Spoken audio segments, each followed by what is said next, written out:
Welcome to Big Line 365. I'm Pastor Jake. You know, today is Holy Wednesday.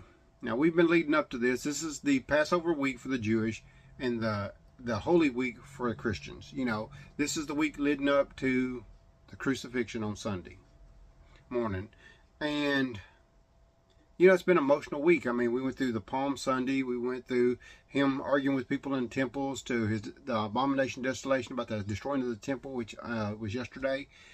And today, there wasn't a lot spoke on what he did during the day, other than they think he was at Bethany, or because his brothers kept saying, let's go up to the temple, let's go up to the supper, which would have been tonight.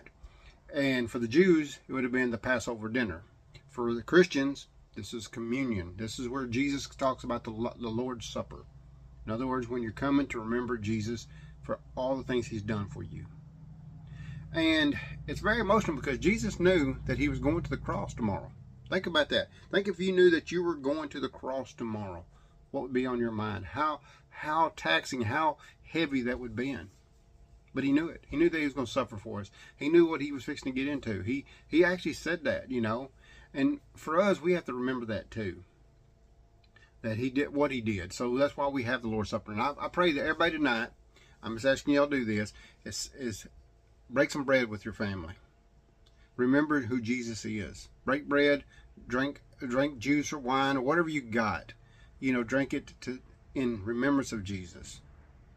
You know, then tonight, it's also that, you know, the disciples, he went to the Garden of Gethsemane tonight.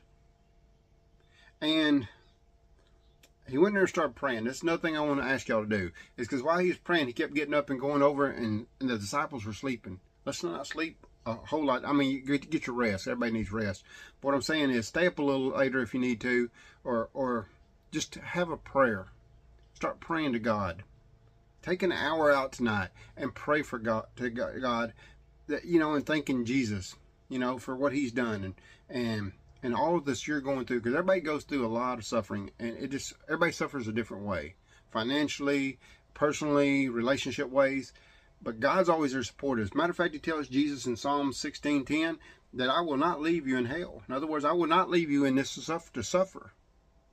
He said, neither will I suffer thy Holy One to see corruption. He's there to wash us clean, because Jesus is the only one that didn't see corruption. He was the spotless lamb for us.